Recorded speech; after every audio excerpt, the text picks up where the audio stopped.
Bapak-bapak, Ibu sekalian, mari kita lanjutkan berkenaan dengan istighfar. Pada subuh kemarin kita sudah menjelaskan dua ayat yang berkenaan dengan istighfar. Satu, istighfar bagi orang-orang yang beriman, dan istighfar bagi orang-orang yang takwa. Di dalam pencarian makna istighfar berkenaan dengan yang beriman dan bertakwa, tidak ada cara lain kita menelusuri ayat-ayat yang berada di sekitar. Dari itu terbentang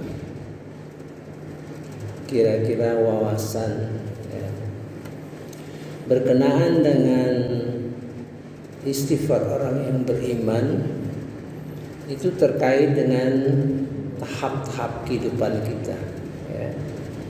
Tahap kehidupan kita ada 5. La'ibu walahu wazinatun wa tafakhurum bainakum wa takatsur. Ada 5.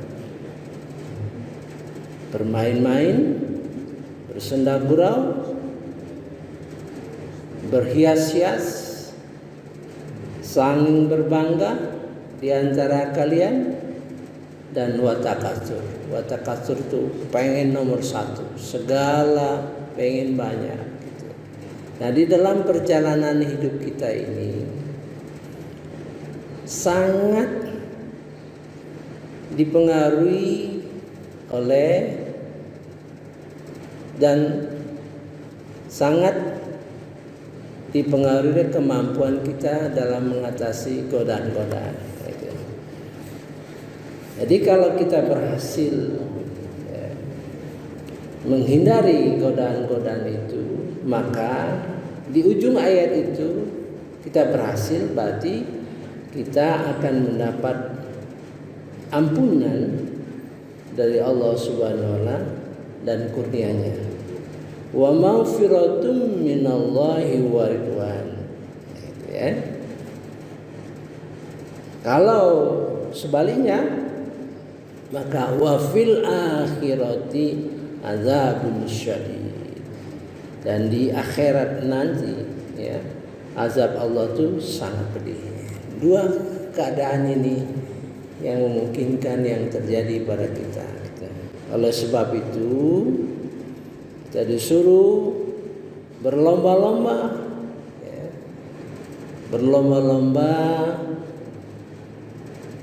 untuk mendapat ampunan dari Tuhan kalian. Sabiqu ila maghfiratim mir rabbikum. Jadi dalam kondisi beriman akan terjadi dua kemungkinan, mendapat azab atau pengampunan dan kurnia Allah Subhanahu wa taala. Jadi perintah untuk istighfar orang beriman berlomba-lomba. Sabiqu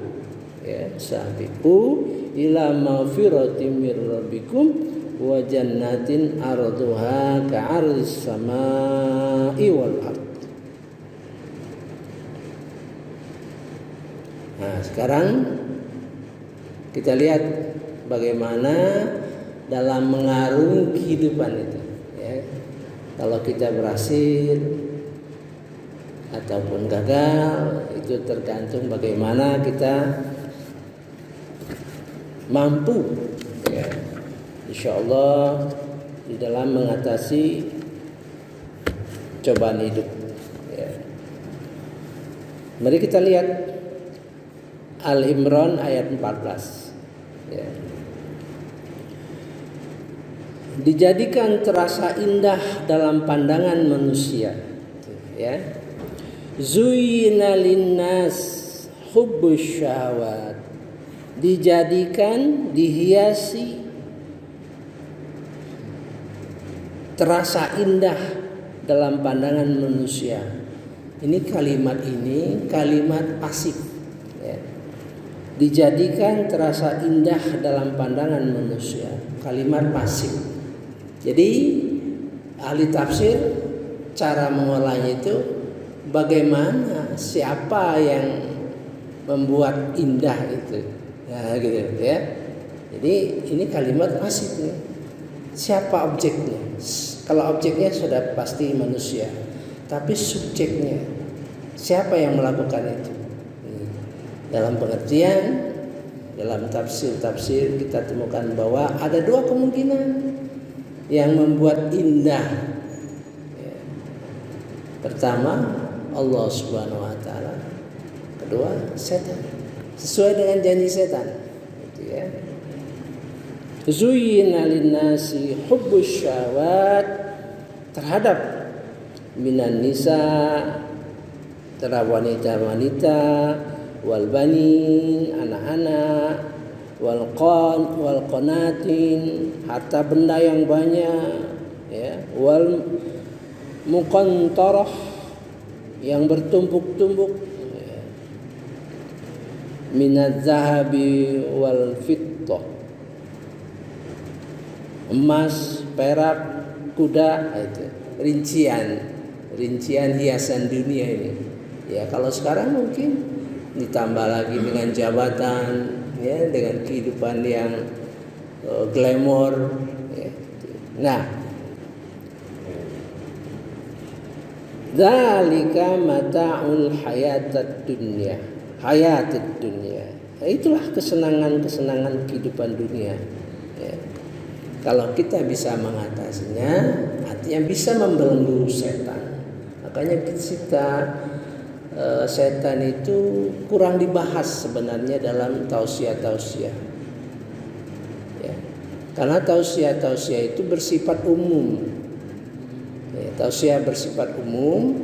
Jadi kalau seorang ustadz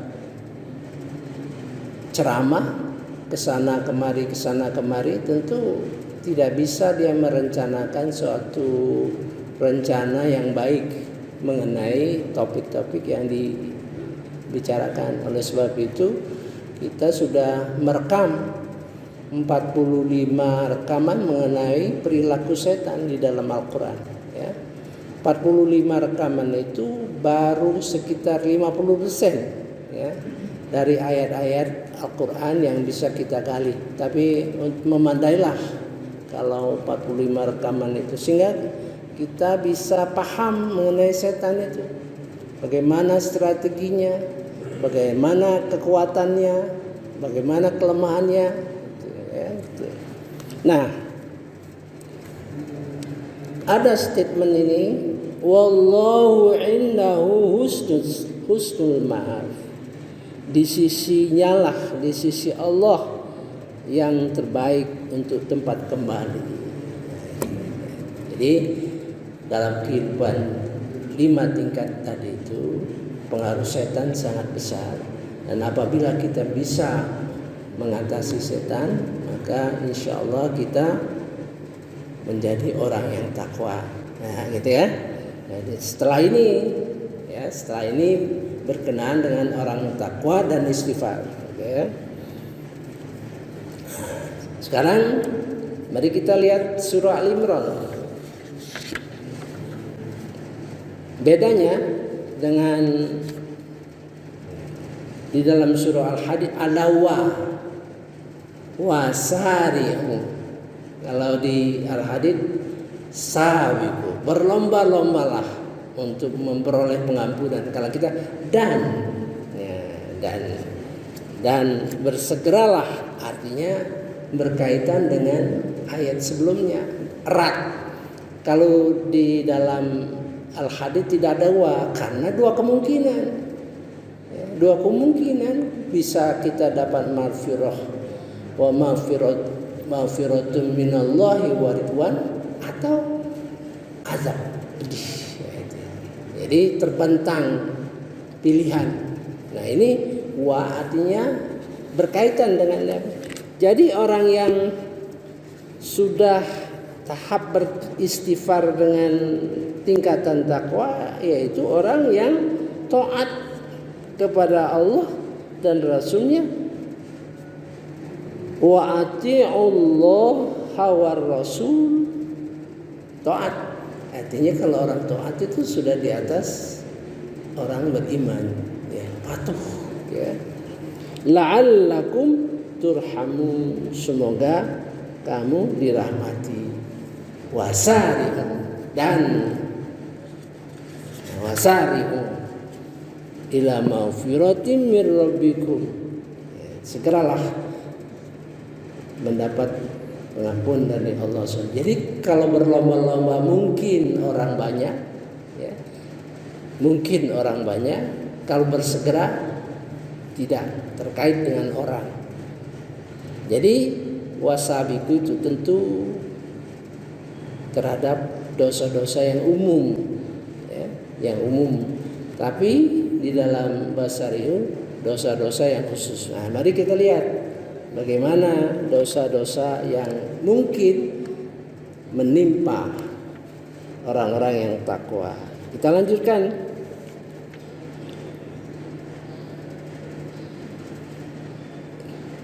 Dua ayat berikutnya, ya. Walladzina idza fa'alu fahishatan, dan orang-orang yang apabila mereka melakukan perbuatan keji, au zalamu anfusahum, atau menzalimi diri sendiri, zakarullah. Artinya orang takwa itu kalau dia ingin berbuat sesuatu yang bertentangan dengan perintah Allah, ya, maka cepat. Ini situasinya begitu. Jadi kalau orang takwa itu kalau ingin melakukan semacam tes juga bagi kita, apakah kita sudah termasuk orang yang takwa, itu bukan suatu tes gitu. Apabila kita ingin marah, katakanlah, ya, kalau ingin marah ingat kepada Allah Subhanahu wa taala. Nah, itu. Mudah-mudahan kita sudah termasuk orang yang takwa. Dengan demikian memberikan juga ciri-ciri, ya. Zakarullah, mereka segera mengingat Allah. Fastaghfiru, lalu mereka mohon ampun. Lidunubi. Jadi begitu digoda setan, ya, maka kita ingat Allah Subhanahu wa taala dan menyadari, ya, bahwa perbuatan itu adalah perbuatan yang dimurkai oleh Allah Subhanahu wa taala dan tidak jadi. Nah, itu, ya. Mari kita lihat dalam surah Al-A'raf. Jadi kelihatan sekali orang yang masuk kategori takwa itu. Mari kita lihat, kita baca saja, ya. A'udzubillahi minasyaitonirrajim. Bismillahirrahmanirrahim.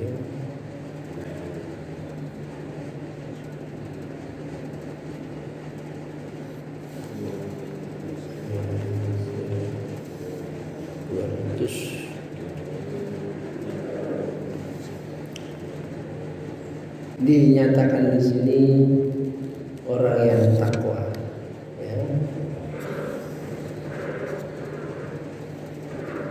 Ayat 200a.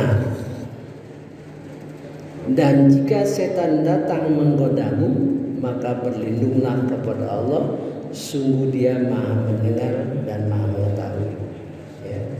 Ini termasuk orang-orang yang termasuk takwa. Jadi dia tahu, wah, ini setan yang misalnya kita mau marah, dalam hati kita kok kurang ajar, tampar sekali, itu dorongan setan itu, ya. Nah, dia akan tahu jika setan menggodamu, maka berlindunglah kepada Allah, sungguh Dia Maha mendengar dan Maha mengetahui. Jadi kita baca, Auzubillahiminasyaitonirrajim. Dan Rasulullah memberikan petunjuk supaya kita berubah posisi. Kalau kita berdiri mau marah, duduk, ya. Kalau duduk berbaring. Dan kemudian juga berwudu, ya, gitu ya. Ya, itulah gambaran daripada orang beristighfar dalam posisi takwa dengan yang berposisi beriman. Ini terbayang oleh kita, ya, terbayang oleh kita. Mudah-mudahan kita menjadi orang yang takwa, ya. Mudah-mudahan kita menjadi orang takwa sehingga praktek-praktek seperti itu meresap di dalam hati kita. Pas kita akan digoda oleh setan, kita akan tahu, wah ini godaan setan, gitu ya, godaan setan. Mari kita lanjutkan.